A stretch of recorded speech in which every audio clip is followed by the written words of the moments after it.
there's nuance here. People say, Luis, he eats ravenously and then he falls asleep, his belly distended. But I say, no, you don't understand. He's got to rush to get all that food in his system before he falls asleep because he cannot stop it. He has no control. It's actually quite dangerous. I need to eat or else I will fall asleep.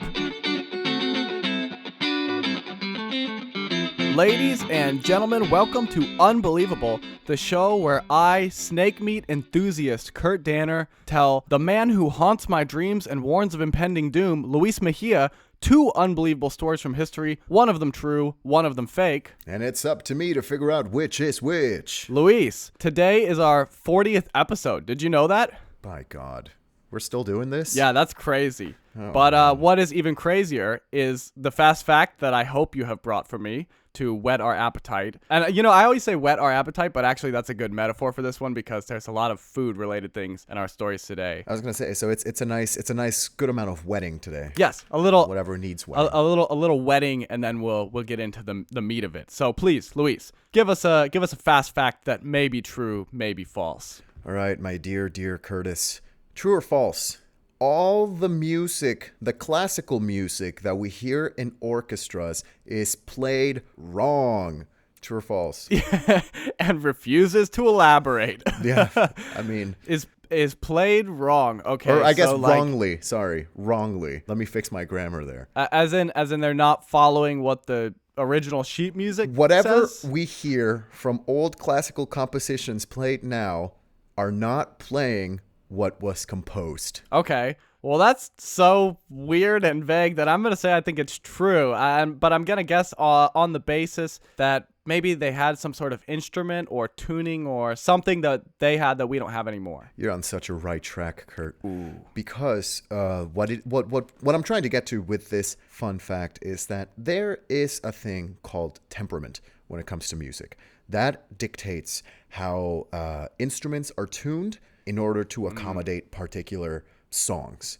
Now, there's been specific types of temperaments all across the history of music, going way back to the ancient Greeks, or maybe even before. Wow. Where some musicians back in the day, or at least in ancient Greek times, for example, were also philosophers. So in a way, they used music to try to push their philosophy of how balanced the world is or whatever. So music was tuned, or only certain scales were used back in the day. Moving forward several thousand years to the development of Western music tradition. Of course, we're talking about Western musical tradition because over in India and China, they have different ways of tuning and different ways of singing scales. Right. But in the times of classical music, say Mozart, Bach, even as far later as Beethoven, they used a different type of tuning than the one we use today. Okay, so our modern tuning to this day is called 12-tone equal temperament.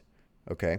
Okay. Now, the temperament that they used back in the day was developed by Johann Sebastian Bach in his book, The Well-Tempered Clavier, which introduced well temperament to make sure that certain instruments fit different pitches and can accommodate most music. However, that is not what we use to this day because as language or as math or as different sciences, music continues to evolve. So there have been some specified or specific ensembles that dedicate their lives to figure out well temperament and try to play music as it was envisioned. But in our day and age, in modern orchestras, if you go to, say, the Chicago Symphony Orchestra and they play a beautiful Mozart piece, let's say the Requiem, we will be hearing wonderful music. However, it is not what Mozart would have heard or Mozart's generation would have heard back in the day. But just so I'm understanding correctly, is it just a matter of like a different tuning? Like you could tune all the instruments back to what Mozart originally did and then play it identical, theoretically, right? Yes. Interesting. Yes. But it is a temperament is a way of tuning. Temperament relates to the differences between intervals of songs, right? So right now we have do, re, mi, fa, so, blah, blah, blah. In temperament, that would dictate how far away do is from re is from mi, etc. It's just a little fun fact. I've been hit with music these days, so No, this is been on my good. I mind. feel like I've just learned like my new top snobbish cocktail party fact. Like now when I'm like they're putting a song and it's like a modern orchestra playing an older piece. This isn't exactly how the original. You can sound very I prefer the pretentious. original so much. You can turn to whoever you're going to the opera with, turn to their ear and say, "Did you know this is all out of tune? Crazy," and then not elaborate further. Just picture me in the audience at the Chicago Symphony listening to them do a little bit of Mozart, and I'm just like turn to the person next to me like, the book was better. You wouldn't get and it. then refuse to elaborate further. You wouldn't get it. Yeah, light up a cigarette in the middle of the symphony orchestra and just turn your head disapprovingly, shake it because you know that it's tuned imperfectly. Well, now that we've gotten completely unintelligible, I think that we're in the right mood to move on to our first story. So, Luis, before I get into the story, let me give you a little background to set the scene, okay? So, China only ever had one female emperor. It only happened one time, at least so far, okay? Okay. And that was Empress Wu Zetian. She was the ruler of the Tang Dynasty from 690 to 731. And she actually started out before that as a concubine of the previous emperor. After he died, she married his son, and then through some political maneuvering, etc., she eventually got to the point where she was publicly ruling as the Empress of China. Right on. And as you can imagine, being the first and so far only female emperor of China, she could not really afford to look weak. So Empress Wu ruled pretty sternly, but by most accounts, pretty fairly as well. So all in all, she was remembered as a strong ruler who kind of set China on a path to become the world power that it is today. Now, after her death in 731, Empress Wu had arranged for her eldest son named Li Hong to be crowned emperor. Once he was crowned emperor, he changed his name to Emperor Shaoxing. So now he's got a cool new name. It's a good time to be alive in China, thanks to his mom. Mm-hmm. It's a great time to be in charge of China. Again, shout out to his mom. Yeah. So let's kick back and enjoy our golden age, right? That's what I always say. You gotta make hay while the golden age shines. I come back home after a long day's work. I sit down, untie my shoes, put my hands behind my back, and say, "All right, baby, here comes the golden age." And that's basically what Emperor Shaoxing does. Everything is going pretty well until 772, when he has a very troubling dream. So in his dream, the emperor awoke to see his mother standing at the foot of his bed in his bedchambers. She warned him that he was in great danger, he was sick and needed to be healed. He asked her how he could be healed, and she opened her mouth and honey poured out like a rushing river, flooding the entire palace. Wow. And what's even more troubling than this dream is that shortly after, the emperor did in fact fall sick. There's no specific details on this sickness other than feelings of weakness and needing to rest often, sometimes for entire days, but Emperor Shaoxing takes this really seriously, and so he immediately sends out several royal emissaries to search for some sort of cure or remedy that's going to be related to honey in some way. Was Wu alive at this point, or was this a vision from his dead mother? This is a vision from his dead mother because she died and she had it set up for him to be crowned emperor. Okay. So when he became emperor, she was dead at that point. Because I was thinking maybe his mom just walked into his room and said, "Hey, careful. Were you walking around the house with your bare feet on the cold ground? That's grounds for getting sick, man." His mom just wandered in drunk and was like, "Wash your hands," and then threw up her honey wine, and he was like, "This means something. This must be a sign." So he sends out these emissaries looking for some sort of honey-based cure. This got me thinking, Luis, about what some ancient honey-based remedies might be, because as we have displayed before on this podcast, we're we know quite a bit about ancient remedies and things. So I came up with some ideas for what some ancient honey-based remedies might be, and feel free to jump in and contribute if you have anything here. Okay. I think, first of all, people are obviously going to use honey as a topical remedy because it just like makes sense to spread it on your skin. Yeah. But what if they did like socks full of honey? But what if they put like a bunch of honey in a sock and then you got to wear the socks and that's going to like cure your illness? That nice. could be kind of funky. Yeah, got sticky feet for like several days. What about this though? What if we do like a little humors but with honey? Your humors are out of balance. We got to put a bunch of jars of honey around your room to get you back on track. Around you. You lose some blood and you add some honey in. Yeah, your doctor comes in and says, "I'm sorry, you've got too much red bile on you or red blood. We need to get rid of some of that, and you just need to eat as many jars of honey as you need." as you can. Oh, you have pneumonia? Not to worry. I prescribed 30 leeches and a honey enema. Give me an IV drop of honey, please. It's got to be the longest IV drop. That honey is going to take a while to drop. Okay, now, how about this one? I saved the best for last. What if we get the bees involved, you know? I feel like they weren't thinking about the bees. What about like a bunch of bee stings or something? People or some kind often don't of bee consider the injection, bees. you know? Yeah. I don't know. I feel like they could get some bee action in there. Get Okay. some real Yeah, wild that's right. ancient remedies going. I mean, you're in China, right? China historically loves their tea. And what's the only way to cure any illness, at least in a Mexican household? It's green tea with honey. Green tea with honey cures any ailment. There's the egg too. Sometimes you can do things with eggs, you know? You can do a lot of things with eggs, Kurt. There's typically. multiple egg things. That's why I'm not specifying, you know? But the egg is always there. It's always an option. Related to medicine or just generally? You know, health and wellness, Luis. Okay. Financial, Sure. spiritual success. Yeah. There's just like, I mean, you well know, growing up in a Mexican household, that Yeah. there's always like the cabinet on the wall. It says break in case of emergency. Yeah. With the egg there. And just a random assortment of pills. Who knows? Maybe if some they're herbs too. Yeah, some expired. pills. There's just some pills. An aloe plant. Yeah, and plenty of honey and tea. So, Exactly.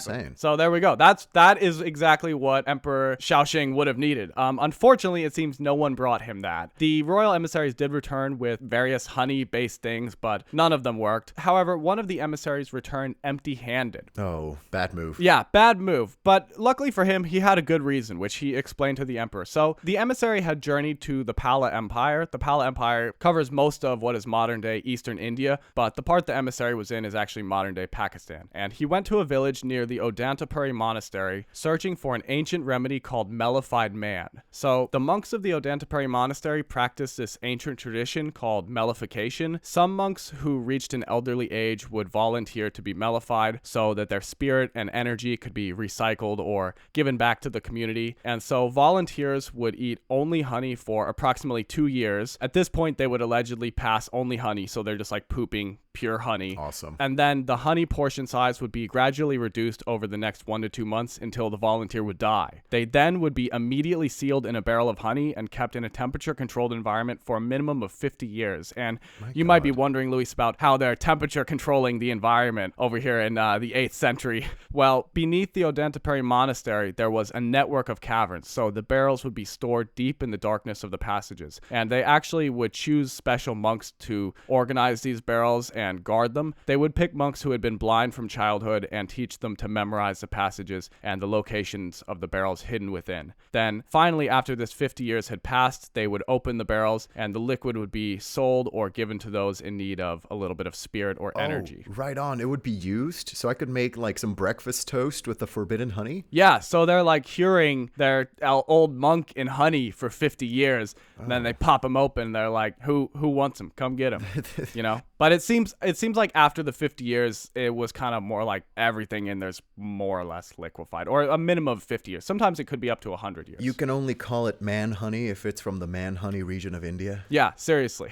Yeah. Exactly. You know, That's this is a very special process. Hold on, man. I mean, I'm sorry to sidetrack, but I mean, we haven't really revealed in this podcast that I make mead, right? That's true. A honey-based wine. Ooh. And I love mead a whole lot, which on the one hand, we know how ancient remedies for disease back in the day, a lot of the time was just alcohol, right? Mm-hmm. If you're sick, drink until you forget that you're sick. Right. And I feel like they were missing a step here. You've got mead right there. If they're trying to implement honey, I feel like that would be the most curing remedy of all. It's just drinking mead wine until you pass out drunk from it. I have certainly done that, and look how good I look and good I feel, frankly. That's true. So that's one comment from that. I got something that is going to just absolutely knock your socks off. Seriously, Luis, Are my socks full what of I'm honey? about to say, even if they were, they would still get knocked off, okay? Seriously, what I'm about to say might change the trajectory of your life, okay? Oh, so I'm ready. You also, in the past, attempted a beer fast, right? Where you were going to drink only beer for a week. What if you do, like, when you're an elderly man, you do, like, the mellified man thing, but instead of honey, you just only drink mead until you die? I mean, hey. And then we bottle you in a big barrel of mead and preserve you. I mean, whenever people ask me about my drinking habits, I often respond that I'm trying to pickle myself. Now I can just start saying that I'm just trying to mellify myself. I'm actually following ancient traditions. Just seeing you absolutely slaughtered, going wild on the dance floor, and people are like, man, he's really off the rails. Like, no, he's just super devoutly religious. Yeah, he is surprisingly very Huge Buddhist, devout. Luis.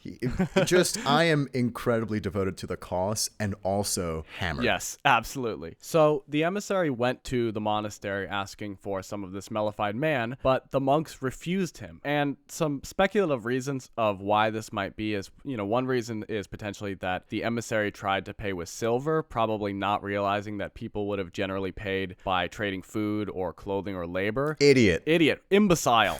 It also could be, though, that because of the poor translating, the monks may have thought the emissary was from the Tibetan kingdoms, who at that point in time were attacking the northern Pala Empire. So they were maybe like, why would we help you? Classic. But unfortunately, even if the monks did know who he was, there would have been a problem because mellified man was supposed to be only consumed by Buddhists. Although the Tang Dynasty did have a very large Buddhist population, Emperor Shaoxing had just recently made a big show of converting himself and his court to Taoism when he was crowned. So that also would have been a problem. But either way, the monks did not give him any of the mellified man, and so the emissary returned empty-handed. Now, when Emperor Shaoxing heard this story, he immediately sent his eldest son, named Jian, to return with the emissary. John?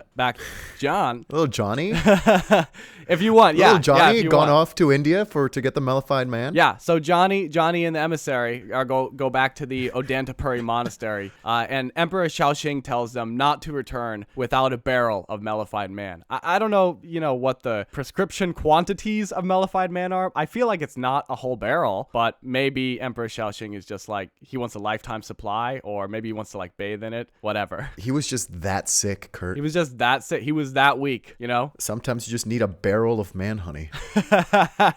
Exactly. So little Johnny, and the emissary, the two of them return to the Odantapuri monastery, and John brings the monks 2 wagons full of tea, spices, sugar, fabrics, and iron tools. The iron tools might have actually been pig iron, which is a combination of copper and iron, so he cheaped out on the iron tools a little bit, but either way, this is a pretty fat offer here. Jean explains to the monks who he is, and he also tells them that if the mellified man heals the emperor, then he will convert to Buddhism. So this is a pretty sweetheart deal here. Yeah, it's pretty good. Yeah. However, the monks again reject his offer. One problem here could be maybe they're like blown away by the amount requested here of a whole barrel of mellified man. Maybe they still don't understand who he is despite the better translator they brought. Maybe they're not buying the whole conversion thing, or maybe they just don't feel like it. I kind of like to picture that like it's no reason. It's just the monks are like enjoying being vindictive to this guy who really wants a full barrel. They just don't understand the market, Kurt. I mean, with the supply and demand available to give people this mellified man, I mean, shoot, it's a 50-year journey to be able to get some mellified man. Maybe they just didn't speculate correctly on your barrels of man honey. Yeah, I don't know. They just didn't realize that the monks had this monopoly on the mellified man. They had the mellified monopoly. So they reject little Johnny as well. But Jean, he's undeterred. So he returns again. This time he still has 2 wagons, but they're filled with barrels full of honey. And he basically tells the monks, either you're going to give me a barrel of mellified man, or I am going to make you mellified men. Nice. This is apparently a pretty good negotiating tactic, because the monks did in fact give him a barrel of mellified man. Now, did any of this matter? Did a lifetime supply of candied monk save the emperor's life as his mother, who came to him in a dream, told him it would? No, of course not, Luis. And primarily that's because the emperor died while everyone was doing all this haggling over mellified man. Classic. That's awesome. That's great. In fact, after the emperor's death, the members of the court seized power in a coup, and when Jean returned to the Tang Dynasty, he was arrested and then later executed for corruption. When Jean returned to the Tang Dynasty, there was no longer a Tang Dynasty. Yeah. Yeah, he did good, but it really did not end up mattering at all. And so that's that. It happens to the best of us. What do you think, Luis? Let me ask you this. Would you rather be the consumer of some mellified man, or would you want to be made into some mellified man. Well, as we were talking at the beginning of the show, you mentioned a potential ointment, or you mentioned the use of honey as a potential ointment. And at first I scoffed at it, thinking about the potential stickiness of honey. But it's only sticky once you remove your hands from the vat of honey. That's true. Right? If you keep your hands in the honey, I'm sure it feels like a dream, right? It's how when people say when you're underwater, you're not actually wet. Ooh, yeah. So I want to know what sinking into a bath of pure, raw, unfiltered honey would feel like. However, the prospect of never leaving that bath scares me a little bit. Well, you will leave after 50 years. Oh, okay, sure. But, maybe I can initiate some sort of temporary mellification, right? It's like whenever these multimillionaires or multi-billionaires who try to do these eccentric spa outings to fix their own mental health of having so much money, and they do some random stuff. Yeah. Like these people put themselves into the hyperbolic chambers that lower their amount of oxygen just so that they can get a high. That's what I want to be doing. Just, sorry, you cannot contact me for 2 months out of the year. I will be inside a vat of honey. We should open a mellification spa where we charge exorbitant amounts, and when people come, we feed them like just honey and give them mead to drink, and then they get like a honey jacuzzi type setup. I mean, that's a winner right there. That we're on to something. Also, say what you will about only being able to pass honey for months. I'm genuinely curious to see how my gastrointestinal bowel movements will react to exclusively consuming honey. I'm so curious. And I think to sate that curiosity, I would be more than happy to try this out. This sounds like you could easily be lured into this. I'm gonna be honest. I could easily be lured into a lot of things, Kurt, and I think that's why curiosity killed the cat your way into being mellified, no doubt. I would accidentally trip and fall and meet the wrong people, or who knows, the right people, and end up being a honey mummy for 50 years. I just know myself. I'm that type of person. Actually, no. Dip me in a vat of my own mead. I want the mellification to be in my own hand. There it is. Yeah, get high on your own supply, dude. Come on. Until I die and genuinely pickle myself in my own sort of honey formaldehyde for years to come. Oh boy, I cannot wait to try that aged Louis mead. Ooh, yeah. Step aside oak barrels, step aside oak aged whiskey. Here comes man mead.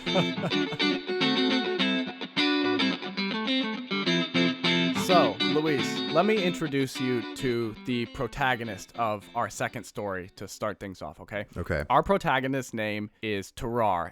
We actually don't know if this was his real name or a nickname, but that's the name he has. He was born somewhere near Lyon, France, sometime around 1772. And if you think that these details are pretty vague considering he's our main character here, the reason why is because most of the information about our dear Terrar is concerning his somewhat superhuman ability. See, Terrar had extremely large, bordering on superhuman appetite. Nice. He ate a ton. Even as a child, he would eat tons. In fact, by the time he was a teen, he could eat 1/4 of a bowl in a day. So that's like roughly the equivalent of his body weight in beef every day. Oh my God, what a legend. It seems Terrar's parents were more on the French peasant end of the spectrum than the French nobility end of the spectrum, so they could not afford to feed him at all, and kicked him out of the house when he was a teen because there's no way they're going to be paying for his own body weight in beef every day. Imagine kicking out your child at the age of 10 just because he needs a lot of meat. We literally cannot afford to feed you. We will bankrupt ourselves if we're trying to keep up with your appetite. Oh my goodness. Wow. I can't believe I haven't been kicked out of the house. Can you eat your own body weight in beef? No comment. So, yeah, it's a tough start for Terrar. And after he gets kicked out of the house, he spends the next few years traveling around France with a band of thieves and prostitutes, stealing and begging for food. After this, he was hired as a warm-up act for a charlatan. So a charlatan's kind of like a fortune teller, medicine man type of guy. But Terrar is like the opening act for this. And Terrar would go up and eat corks, stones, live animals, and even swallow an entire basket full of apples one after the other. And not only did he eat all these things, but he ate them ravenously, like he's like a wild animal devouring a fresh carcass. He also was said to be particularly fond of snake meat, which I just think is a fun little detail. That's kind of fun. I love how we have all these actual edible items, and then you throw in, I don't know, cork. Right? Like, he's eating normal things, but then also he loves wood. Yeah, exactly. Now, let me pause our story a little bit to cover two things, okay? One, kind of concerning what you were just talking about how did wood get in here? Let me give a little bit of a warning that Terrar is a level of hungry that most of us literally cannot imagine. He's experiencing a level of hunger that can completely control a person's actions. So throughout the course of the story, Terrar is going to eat some pretty unsavory and upsetting things. So be warned, okay? Nice.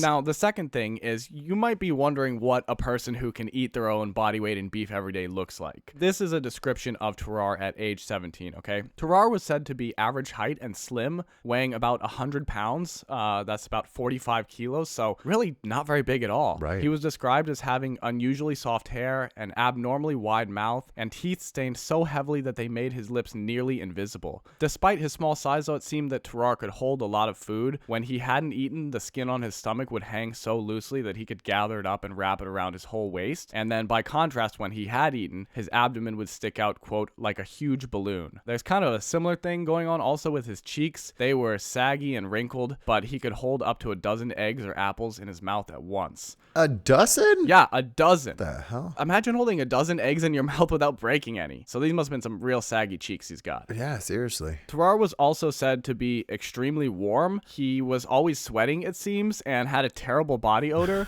He was described as, quote, stinking to such a degree that he could not be endured within a distance of 20 paces. So, My God. pretty vile stuff here we're working with. Reminds me of somebody I know. It's me, everyone. Oh, it's not Kurt. Plot twist. Yeah.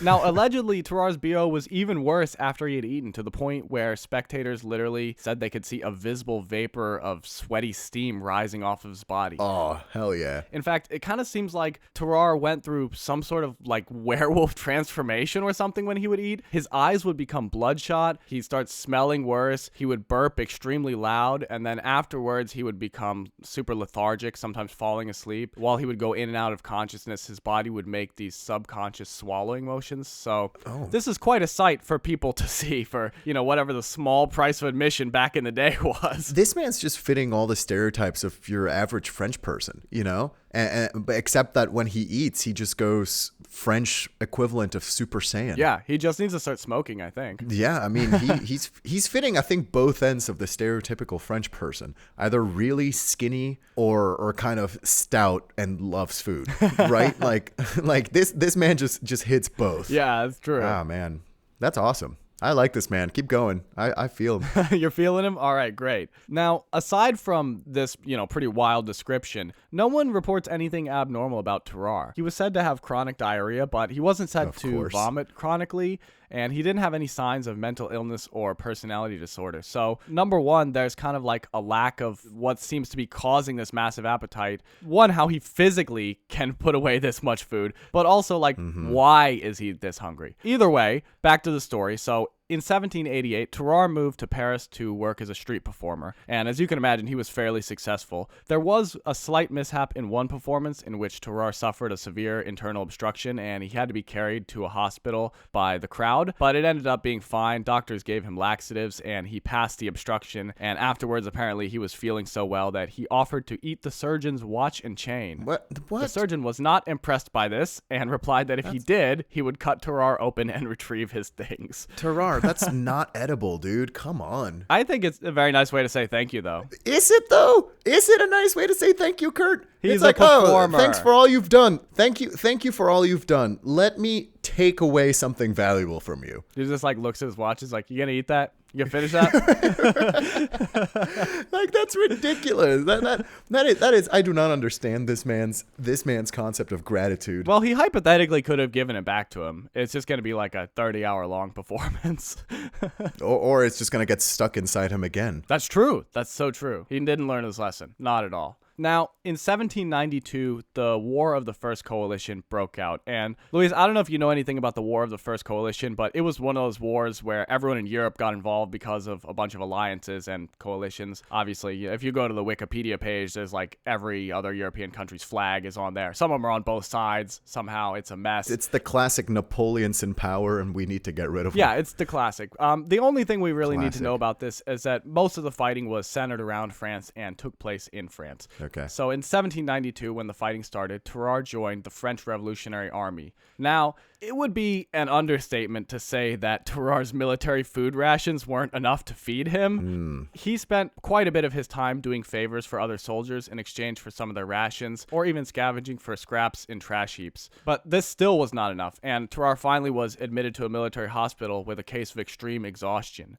In the hospital, the doctors gave Terrar 4 persons worth of military rations, but that still was not enough, so Terrar frequently scavenged from gutters, garbage cans. If he found other patients' unfinished meals, he would eat them, or he even snuck into the hospital's apothecaries to eat poultices. Luis, do you know what poultices are? I had to look this up. I do not. Poultices are this sticky porridge material made from flour or plant matter that they would use with like bandages or gauze to seal wounds.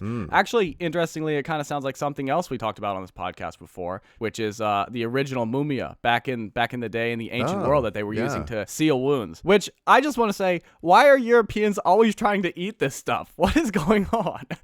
It always goes back. It always goes back to Europeans trying to eat stuff related to dead people or lacerated people. How do we always end up with Europeans eating medical supplies? I don't know, man. It's a never-ending cycle. Speaking of confusing things, the doctors could not at all understand Terrar's appetite, so Terrar was ordered to remain in the hospital and undergo physiological experiments by Dr. Courville and the chief of surgery, Pierre-François Percé. And it's kind of interesting to speculate about like what the doctor's motivations are here because, you know, maybe they want to cure him, but also maybe this is the most interesting thing that's ever happened in this military hospital and they are not letting go of it that easily. Yeah. There's another interesting little note here that Pierre-François Percé would go on to be known as basically the father of modern military surgical practices. In fact, his contributions were so impactful that his name is one of the 660 names inscribed on the Arc de Triomphe, which is, of course, one of France's most important monuments. So he's not just like some random guy here doing experiments on Terrar. Yeah. So we go on to the tests. The first thing that the doctors want to know is how much can Terrar actually eat? What's the limit of his appetite? Or how much could he put away? Yeah. So a meal had been prepared for 15 laborers and laid out on a table at the hospital gates, but instead of feeding the laborers, Dr. Courville and Percé brought Terrar to the table and basically released him. Normally he would have to be restrained in the presence of food, but they just like walk him over there and don't restrain him. Terrar approached the table and proceeded to eat the entire meal, which was 2 large meat pies, plates of grease and salt, and 4 gallons of milk. He then immediately fell asleep. Oh, milk? Milk, yeah. Wow. Then he falls asleep, and I think this is the first time that the doctors had seen the true horrifying power of Terrar's appetite. Also, I believe it's the first time that they observed his bulging stomach full of food, so this whole thing really creates more confusion than anything.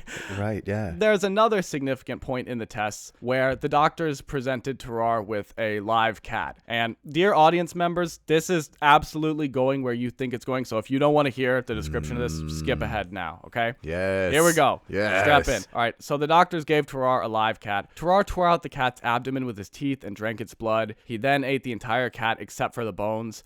He did later vomit up the fur and skin, but it seems the rest of the cat stayed down. Oh, okay. All right. Hold on. Pause. Yes. Okay. He loves to eat. He's got an appetite. Has he no self-control? Like, did they put the cat for it to be eaten by him? Or did a cat just wander in and he's like, gotta eat it, I guess? They presented him with the cat. I don't know I assume it was to see if he would eat it, but I'm not really sure. But it's kind of like I said before, he's experiencing a level of hunger that can drive your entire decision-making process. I guess, dude. You know, it's a level of hunger that we can't really imagine where it feels like you're dying of hunger constantly. Wow. So this event led to doctors giving Terrar more and more bizarre animals to eat. A lot of snakes, which Terrar probably loved, because as you remember, he's a big fan of snake meat. They also gave him lizards, puppies, Okay. and eels. which was quite a sight to behold, apparently, because they would give him a live eel and Terrar would crush the head of the eel with his teeth before swallowing it whole. That is so a bizarre just combo of ingredients there. Yeah. Like who came up with that list? Who walks into the person's room and says, "Hey, we need 30 eels, we need 2 iguanas, about 40 snakes, and I don't know, 3 puppies"? Who came up with that list? Did Terrar request it? I don't know, but, you know, keep in mind, like, the War of the First Coalition is going on the whole time this is happening. Like, France is, you know, in the midst of a massive war. And meanwhile, in the background, these doctors in this military hospital are like, would this guy eat an eel if we gave it to him? I really feel like they were just like, what animals can we get our hands on that Terrar may eat? And let's just see what happens. I don't know. This goes back to our idea of the olden days where if we were curious about anything, we can test it out. That's true. You know, regardless of potential ethical considerations. Yeah. Now, Pierre-François Percé gave a pretty chilling quote about this whole thing. He said, quote, "The dogs and cats fled in terror at his aspect, as if they had anticipated the kind of fate he was preparing for them." So that's pretty wild. After a few months of this, military authorities began to push for Terrar to be returned to active service. They don't really see what the point is in this, and maybe rightfully so. However, Dr. Corville was either not done curing Terrar or not ready to give up on his source of entertainment, so he began to formulate a plan to use Terrar's ability to help the French army. Luis, any ideas how we could possibly use this to help the French army? Go. Eat the opponent's guns. Eat the opponent's guns. Amazing. What if Eat the opponent's bullets. Step 1, we sneak in eels and live cats for all the opponent's ammunition. Right. Step 2, release Terrar. Set him free. Let him go. If we put out some snake juice, some snake oil on top of all the musket pellets, the first coalition will have no munitions. If only they'd had like aircrafts at this point in time, they could have like flown over a big like dusting of seasoning on the enemy troops and then just released Terrar. Let him do his thing. He's unstoppable. This man is eating lead balls like Captain Crunch. Exactly. Like he is stomping, munching. Seriously. Well, this is what Dr. Corville finally came up with. So Dr. Corville approached General Alexandre de Beauharnais with a bold plan, okay? So here we go, Luis. Step 1, place some top secret documents in a small wooden box. Okay. Step 2, feed Terrar the box. Step 3, Terrar passes through enemy territory undetected. Step 4, Terrar delivers the box and its contents to their intended recipient. God. I mean, this is brilliance at work right here. So they got to test out, you know, will this actually work? So the first test, Dr. Corville feeds Terrar a box with a note in it. After Terrar passes it, the note is still intact and legible. So it works. They then go on to a demonstration for the military commanders. So they gather all the top brass that's in the area to show them this. Apparently, they just want to see can Terrar actually swallow the box whole. So once he does that, they're satisfied, and they then reward him with a wheelbarrow full of 30 pounds of raw bull lungs and liver, which he devoured on the spot and then fell asleep. So now everyone is well convinced of Terrar's abilities and ready to put him into action. However, there's one small problem. While General Beauharnais has confidence in Terrar's bowels, he does not have so much confidence in Terrar as a person. Basically, he's like, look, this guy is a certified weirdo. I'm not sure we can trust him with sensitive information no matter what part of its body it's in. And the enemies can smell him from a country away. That's true, and he cannot be endured from a distance of 20 paces. Right. Oh, here comes Terrar. Where is he? Belgium. Oh, no. So General Beauharnais decides to do a sort of secret trial run. He gives Terrar documents to deliver to a French colonel who was imprisoned by the Prussian army in what's modern-day Germany now, and he tells Terrar that the documents are of great military significance to the French army. In reality, the note essentially asks the French colonel to send back confirmation that he received the note and also to include any helpful information about Prussian troop movements. So it's basically a nothing note. Nonetheless, Terrar swallows his box. Under the cover of darkness, he crosses the Prussian lines into Germany posing as a German peasant. One problem, though, Luis, he does not speak any German. And as you can imagine, this pretty rapidly draws a lot of attention, and quickly Tarrar is apprehended by the Prussian authorities. So they capture him and they strip search him, but don't find anything. They would have needed, I think, like a Guantanamo Bay level strip search to get something. They whip Tarrar, but he doesn't talk, so the soldiers brought Tarrar to the local Prussian commander, who was a man named General Zogli. He questioned Tarrar again, but Tarrar refused to talk still, and so the soldiers put Tarrar in a prison cell, and after 24 hours, Tarrar decided he was then ready to talk, so he then broke down and explained. He ate the bars. That's what he should have done. He should have just ate his way out, but I guess he didn't think of that. He explained the whole scheme to his captors, and they chained him to a toilet and waited. After another 30 hours, he passed the box containing the quote-unquote documents of significant military importance, and General Zogli retrieves the box and opens it only to find the meaningless note and immediately orders for Tarrar to be hanged. Nice. Yes. Yes. So they take Tarrar outside to a gallows and put a noose around his neck, but at the last minute, it seems General Zogli has a change of heart. He ate it. Again, it should have just eaten it. No, it seems at the last minute, General Zogli had a change of heart and ordered for Tarrar instead to just be severely beaten and thrown out of the country. Christ. After this incident, Tarrar returned to the military hospital in France and told Chief of Surgery Pierre-François Percé that he was willing to try anything to cure his hunger. Percé treated Tarrar first with laudanum, which is a mixture of mostly alcohol, morphine, and codeine. This had no effect, at least not on Tarrar's appetite. I'm willing to bet he slept pretty good during this time period. Yeah, I'm sure. After that, Percé also tried wine vinegar, tobacco pills, and large quantities of soft-boiled eggs, but none of these ideas worked either. So who could have guessed? He's really just making it up as he goes along with these ideas. I feel like Tarrar is lucky that whippets and poppers had not been invented yet. Otherwise, I think he would have got prescribed some of them too. Cigarettes are a appetite suppressant. He tried tobacco pills. Trying to complete. I understand, but not pills. Just give him a couple cigarettes. No, he would have eaten them. I'm sorry. Yeah, he would have eaten them. That's true. He would have for sure eaten the cigarettes. He can't have anything. He can't smoke because if anything was in his mouth, he'd just eat it. There's no way. There's no way to stop him. Yeah. Now, doctors also tried putting Tarrar on a variety of diets, but these all failed because he inevitably would just find other ways to get food. Okay, here we go, everyone. This is the last description of Tarrar eating things, and I promise you this is the worst one, okay? So either brace yourself or skip ahead now, okay?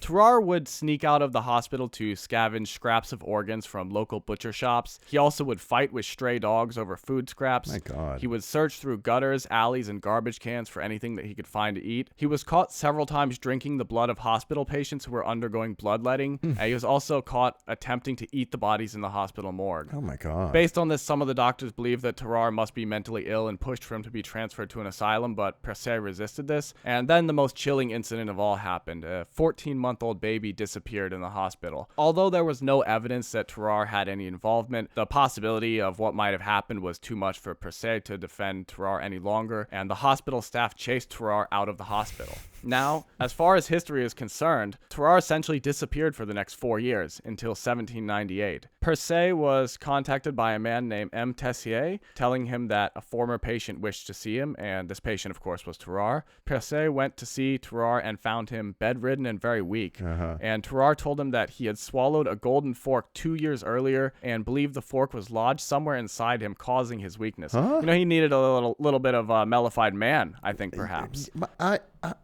I'm in awe. I'm sorry. Just keep going with the story. I don't know. Do you need to take a second to process? You just keep throwing these details, Kurt, and then there's just a random object inside this man's stomach all of a sudden.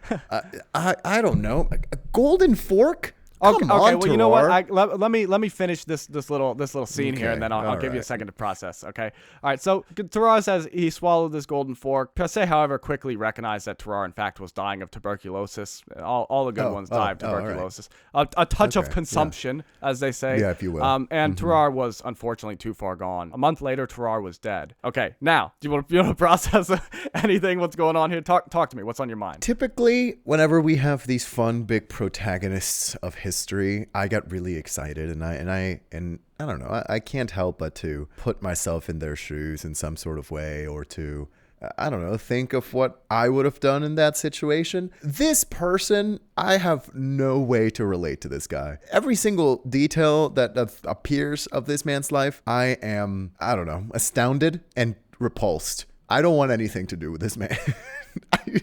First time in the 40 episodes of making this podcast, Kurt, in almost year and a half of doing this podcast, Kurt, I am not excited about this protagonist. I couldn't care less. You mentioned that he was about to be hanged. I wasn't almost excited. You mentioned he died in passing word. Good. I'm sorry. I'll say it. Now I see that you do not care for Terrar, but I got to tell you something, Luis, and this might be hard to hear. Now, even if you don't agree with him, I think the fact that this man has a tendency to eat a bunch and then sleep is perhaps something that you can relate to. We don't recognize our flaws until they're all laid upon, laid out in front of us, don't we? You know, maybe the image we hate the most is the one we see in the mirror.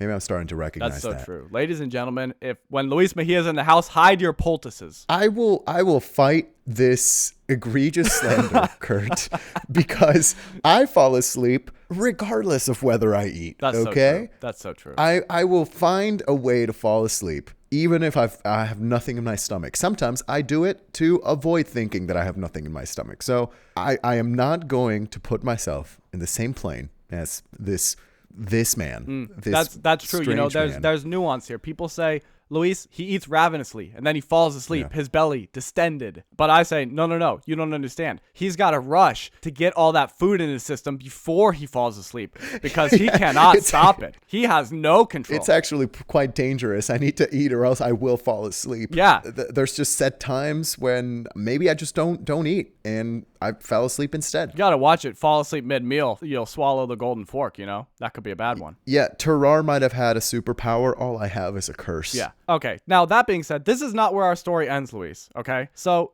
after Terrar died, his corpse rotted very quickly, it seems, and out of disgust, the surgeons of the hospital refused to do an autopsy on him. Instead, M. Tessier, the man who had originally contacted Percé on Terrar's behalf, did an autopsy in search of this elusive golden fork. So, from the autopsy, this is what they learned. Terrar had an abnormally wide throat canal, described to be like a cavern leading down to his stomach. His liver and gallbladder were also abnormally large. His body was filled with pus. His stomach was so enormous that it filled most of his abdominal cavity and was covered in ulcers. But in all this, no golden fork was ever located. So, you know, they've now kind of searched as much as they can. This still begs the question, what was wrong with Terrar in the first place? And this is something that has kind of baffled people all throughout history. Some common theories are that maybe he had a tapeworm, maybe he had Prader-Willi syndrome, which is this genetic disorder. Maybe he had pica, which is a condition found in pregnant women, children, and people with mental disabilities. But none of these theories are able to both explain why he ate such large quantities and why he ate things that shouldn't be considered food. Mm-hmm. The only thing that can really explain both of these things is polyphagia.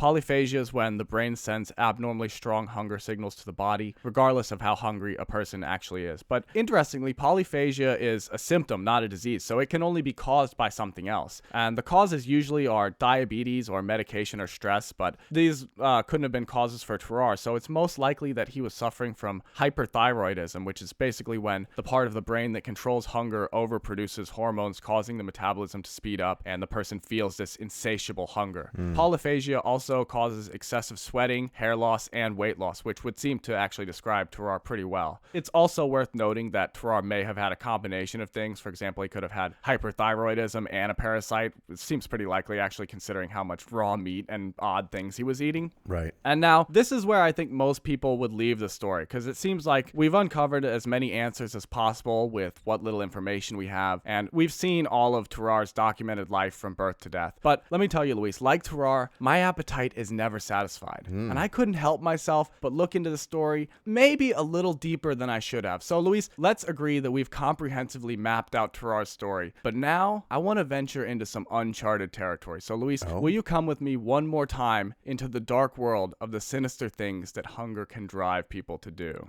Oh, that's an ominous invitation, Kurt, but I am curious. So, yeah. You're in? All right. Let's go. Do it. So, It's 1778. Somewhere near Lyon, France, a boy named Terrar is amazing the local people of his village by eating his own weight in beef every day. But across the continent in Poland, a boy named Charles Dammers is born. At age 13, Charles joined the Prussian army and began fighting in the War of the First Coalition in France, perhaps, in fact, even across the battlefield from Terrar. No way. And like Terrar, Charles found his army rations to be extremely insufficient. In fact, Charles surrendered to a French general in exchange for a melon, which he ate entirely on the spot. No. Charles then joined the French Revolutionary Army and was given double army rations, but unsurprisingly, this was not nearly enough. And so, to sustain himself while stationed at an army camp near Paris, Charles ate 174 cats in a year, leaving only the skin and bones behind. He also was said to eat around 5 pounds of grass every day if no other extra food was available. Grass? He preferred meat to vegetables, and he preferred raw meat to cooked. His favorite meat was raw bull liver, but he would eat any meat that was available, to the point that while on board a French ship on one occasion, another sailor's leg was blown off by a cannonball, and Charles began eating it until the other sailors wrestled it away from him and threw it into the ocean.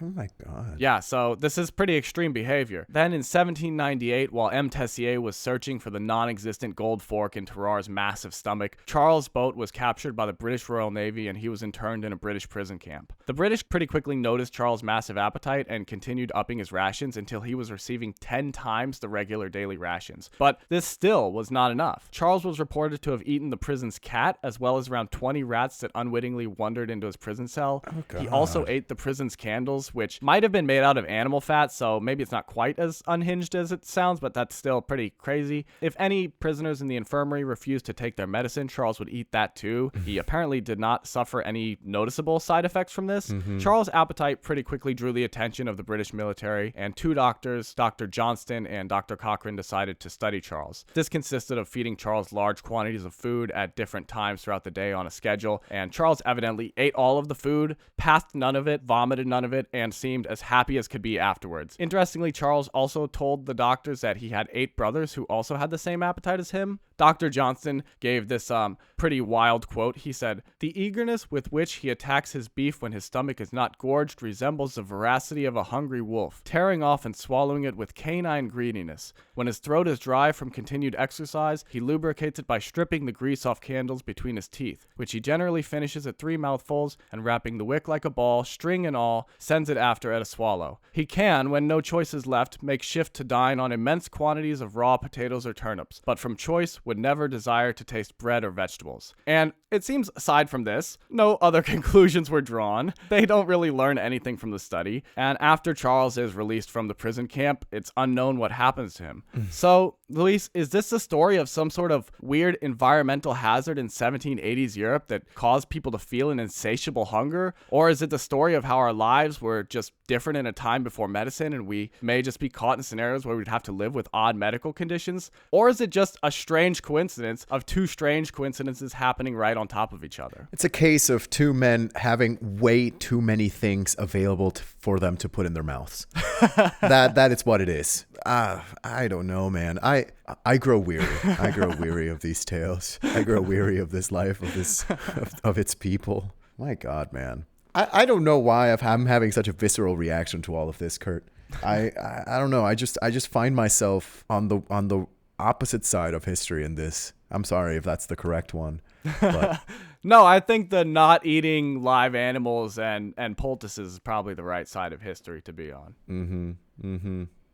That's all I got, Kurt. I don't know. I just find it very interesting. Just in awe at the levels that humanity could sink to. Yeah, seriously. Every single time we record, I find out new things, and some of them spark a lot of joy and renew my hope for this earth, and some of them just don't do that. And this is one of those cases. It's interesting. Did this man inspire Marvel Comics? Because, I mean, we've all heard of Galactus. That's true. Galactus is a anti-hero in the Marvel canon who just cannot control his appetite. And the only thing that can actually satisfy him somewhat are planets. And so he goes around from system to system eating planets. He doesn't want to eat the planets. That would have finally done it. Imagine that. He just needed one planet. Well, all he had was France, and he sure tried as hell to finish it. So, that's true. But this, I've got nothing to say, Kurt.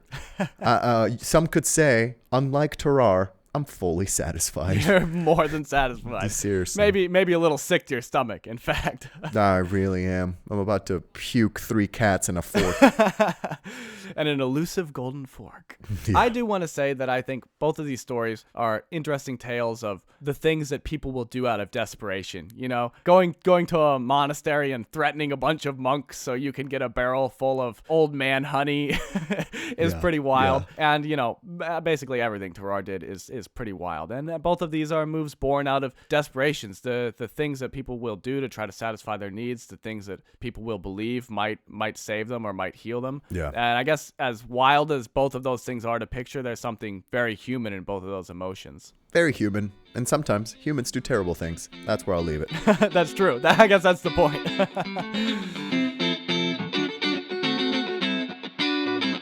Okay, Luis, we've got a lot on our plate here. No pun intended. Well, actually, yeah, pun intended. I mean, yeah. Take it. But I'll own it. I'll own it. Take that, king. That being said, I think it's time to move on to our least favorite part of this podcast so we can separate out what we've got here, and that is deliberation. All right, so Luis, let me remind you what disgusting, horrifying, unnerving tales you just heard that will be keeping you up in the coming weeks. Number 1 was the story of Emperor Shaoxing, who, after a disturbing dream in which his mother came to him and told him he needed to be healed by honey, sent people out and ultimately ended up in a pretty weird bargaining for Mellified man scheme. The second story I told you about was the story of Terrar, who just ate everything he could get his hands on. I mean, he started from eating his own body weight in beef. That was the starting point. And he went only up or down from there, depending on how you look at it. Right. What do you think, Luis? Well, I don't know, man. I certainly am at a loss of words. You're like, I think I want to be out of here. I do. Because let me tell you. On the first hand, let me talk about Mellified, man. I have heard of Buddhist monks doing these practices where they essentially mummify themselves and they are treated as sacred figures. Yeah. Soko Shinbutsu, I think it's called. Sure. You're like, I'll take your word for it. Go for it. True. That one's true. That was true. That's a true fact. Now, knowing that brings me 2 issues, because on the one hand, you could have used that knowledge that apparently you have. You could have used that knowledge to build off another story. And I love honey. I am like a bear. I do love a lot of honey. And considering that, you could have built a story around that. The thing is, too, at the same time, I think that story can be just that. This was just another method of people mummifying things. And I don't know. I think the fact of it being so concise and short might also lead me to believe that it is a true story, because sometimes, as uninteresting as it may be, shorter stories straight to the point, that's just how history sometimes is, right? Now about this other man, I have a lot of opinions. There is no way, absolutely no way. But at the same time, this kind of stuff just sometimes happens. But could it happen twice? I'm not even thinking about the second one because a lot of coincidences have happened in the history of humanity, let alone the history of the world, right? But I don't know, Kurt. I'm seriously stumped. I don't really have any leaning either direction, because this story about this never-ending eating man is scratching my brain in a way that it's haunting. I know. It's terrifying, but at the same time, it could have happened. But at the same time, I know you would have had so much fun writing this out. I know that you would love to write this kind of stuff out and go from it. I don't know, Kurt. I don't know. So I feel like, you're talking a lot about the honey of the first story. And then the second story, you're talking about how it's, quite repulsive to you, it seems, as it should be. We got a little bit of a carrot and a stick situation. It's like you want the honey or the eel here, Maybe that's how you should consider it. I don't know if that helps at all, or it's just gibberish. It is just gibberish to me, Kurt. I'm afraid. That said, I think I'm going to go with my satisfied gut and say, I'm going to make it personal. Screw it. Yeah. All right. I don't believe Frenchman is real. I don't think so. I don't think that happened. Don't trust it. Frenchman, he can't hurt me. He's not real. I don't know. If he's not real, he cannot hurt me. Also, if he had so many potentially edible things, why would he eat non-edible things? That's just that's a big part of it. Like, okay, you can eat a watch. Will that satisfy your everlasting hunger? I don't think so. But anyway, please, Kurt, for the love of God, rip this Band-Aid off. All right, we're believing in the Mellified man, and we are not believing in the hungry man, Terrar. Correct. No, Luis, not correct. That is false. So the story of Terrar is true. That man ate and ate and ate and ate, and unfortunately, the honey was just at a honey pot. Ooh, I feel for you, buddy. I feel for you.